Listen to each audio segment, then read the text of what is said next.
We got some Shaw Brothers.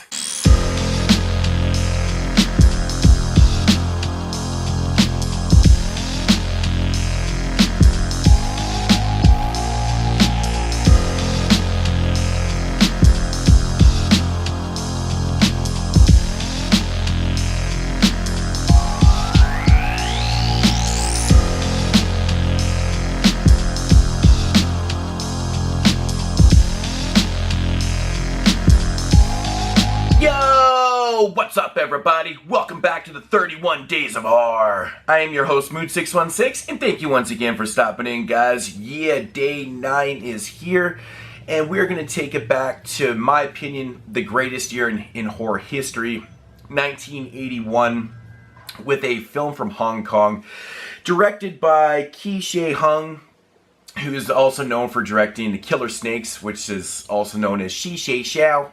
It's a joke that me and my buddy did on our 24-hour marathon. We watched that film. Really, really good stuff. Also known for directing The Boxer's Omen, which is another really excellent film. And Hex, which I actually recently just ordered, to be honest. And this one right here is actually a first-time watch. I've had this one sit in the collection for probably way too long. And it is called Corpse Mania. Now, with a title like that, it makes me wonder why I haven't watched this film. But, man, I gotta say, I absolutely love the tagline to this film. When life ends, the terror begins. Now, when you read that at first, you're like, okay. But this movie's actually about necrophilia. So that tagline is actually pretty funny. But getting into the synopsis of this film. Basically, this one is about a killer that is going around killing off these girls that work in this brothel. And this killer, he roams around, he's wearing this white mask and sunglasses and a hat and this crazy coat and shit like that. And he's taking out these women one by one. He kills them, then he fucks their dead bodies, and then he leaves them to rot. And now the police are investigating these recent murders, trying to figure out exactly who is doing this and why they're doing this. And yeah, that's basically the premise of the film. Now, my thoughts on this one? Wow, this is a really intriguing film. I was not expecting to see what I saw here. This is basically a Hong Kong giallo film. This is definitely influenced by Italian giallos. It's what it is. It's a giallo. It's a murder mystery. So right there, I was intrigued because, as everyone knows out there, I love my giallo films. I think Italian films are like my favorite in the world. So I was very shocked to see something like this. I was expecting something completely different. Knowing a little bit about going into this film, I thought it was going to be this crazy just movie about necrophilia, just crazy shit going on. But instead I got actually like a real story and pretty interesting stuff. Now, first off, we'll get into the structure of the film. Now, this is a really interesting structure because we're presented with this storyline about this guy that's going around killing these women off and things like that. And then it jumps into like the story of this person named Lee something. I can't remember what his last name is. But he was a killer that was doing very, very similar things a couple years prior to these recent murders. So the police are obviously investigating this and, the connection between the present murders and the ones in the past. So they call up this mental institution where this Lee character was put away for his murder or for his murders and his defilation of, human corpses and things like that. And they learn that he was actually let out a month earlier, and now these murders have resumed. So obviously he's like the prime suspect and stuff, but there is a lot more to the story and things like that. So that's where the story kind of develops and you get all these subplots and things like that. I really do like that. They spent like a lot of time with that. Like the first 20 minutes of the film is like this backstory where it gives you a lot of like decrepit imagery of, these rotten corpses that are filled with worms and maggots and things like that. I thought that was pretty damn cool, actually. And then it gets into the present investigation and things like that. The movie only runs about 80 minutes, but it is not a slow burn. It actually kind of skips its way along throughout the whole 80 minutes, which I thought was really cool. Another really cool aspect to this film is like how much it's inspired by Italian cinema.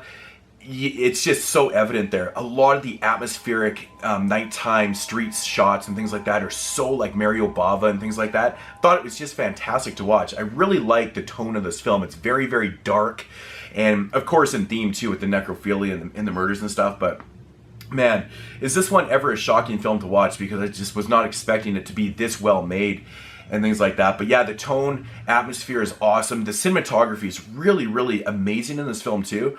I was shocked to see how long a lot of the shots were.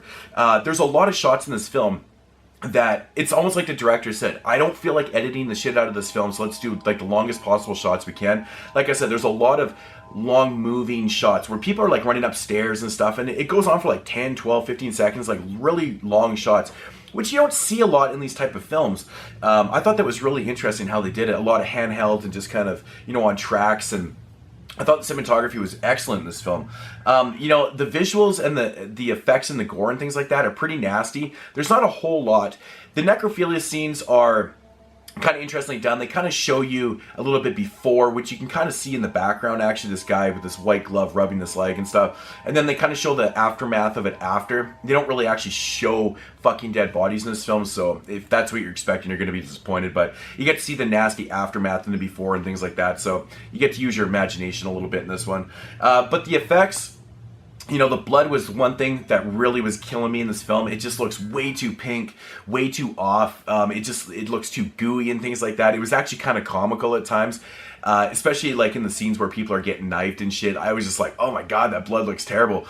But, you know, it's just a minor little quirk on the film, but still, it is what it is, man. But I really liked the way this movie developed. I really liked the story, the subplots, and where it went. And I thought it had a pretty good payoff, too. I thought it was excellent.